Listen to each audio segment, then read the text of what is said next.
கிருஷ்ணதேவராயரின் படைகளுள் குதிரை படையும் ஒன்று. குதிரை படையும் வலிமை உள்ளதாக இருந்தது. சண்டை இல்லாத காலங்களில் குதிரைகளை பராமரிக்க மந்திரிகளில் ஒருவர் ஒரு யோசனை சொன்னார். அதாவது ஒரு வீட்டிற்கு ஒரு குதிரையையும் அதற்கு தீனி போடுவதற்கு ஒரு குறிப்பிட்ட தொகையும் கொடுக்கப்பட்டு வந்தது. அத்தொகையை பெற்றுக்கொண்டு குதிரையை நன்கு ஊட்டளித்து வளர்த்தனர். அதே போல் தெனாலிராமனுக்கும் ஒரு குதிரை கொடுக்கப்பட்டது. ஆனால் தெனாலிராமனோ ஒரு சிறிய கொட்டாயில் குதிரையை அடைத்து வைத்து புல் போடுவதற்கு மட்டுமே ஒரு சிறிய துவாரம் வைத்திருந்தான். அந்த துவாரத்தின் வழியாக புல்லை நீட்டியவுடன் குதிரை வெடுக்கண்ண வாயால் கவ்விக்கொள்ளும். மிகவும் சிறிதளவு புல் மட்டுமே தினமும் போட்டு வந்தான். அதனால் அக்குதிரை எலும்பும் தோலுமாக நோஞ்சானாக இருந்தது.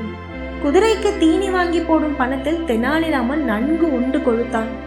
ஒரு நாள் குதிரைகள் எப்படி இருக்கின்றன என்று காண அனைவருக்கும் செய்தி அனுப்பி குதிரைகளை அரண்மனைக்கு வரவழைத்தார் மன்னர். அதன்படி குதிரைகள் அனைத்தும் அரண்மனைக்கு கொண்டு வரப்பட்டன. மன்னர் குதிரைகளை பார்வையிட்டார்.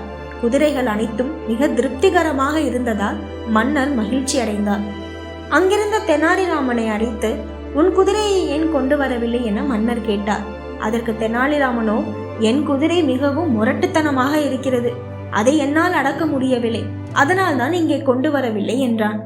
குதிரைப்படை தலைவரை என்னுடன் அனுப்புங்கள், அவரிடம் கொடுத்து அனுப்புகிறேன் என்றான். இதை உண்மை என்று நம்பிய மன்னர் குதிரைப்படை தலைவனை தெனாலிராமனுடன் அனுப்பினார். குதிரைப்படை தலைவருக்கு நீண்ட தாடியுண்டு. குதிரைப்படை தலைவரும் அந்த துவாரத்தின் வழியாக குதிரையை எட்டி பார்த்தார். உடனே குதிரை அது புல்தான் என்று நினைத்து அவரது தாடியை கவ்வி பிடித்து கொண்டது. வலி பொறுக்காமல் குதிரைப்படை தலைவர் எவ்வளவோ முயன்றும் தாடியை குதிரையிடமிருந்து விடுவிக்க முடியவில்லை. இச்செய்தி மன்னருக்கு எட்டியது.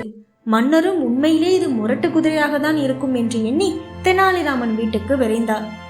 அங்கு குதிரையின் வாயில் குதிரைப்படை தலைவரின் தாடி சிக்கியிருப்பதை அறிந்து அந்த கொட்டகையை பறிக்க செய்தார்.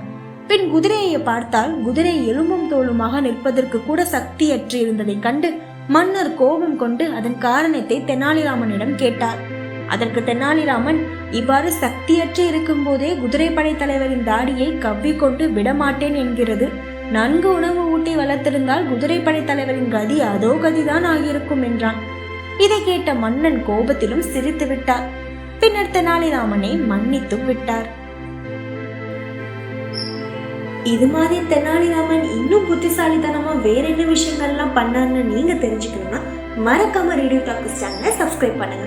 உங்களுக்கு பிடிச்சிருந்துச்சுன்னா லைக் பண்ணுங்க, ஷேர் பண்ணுங்க.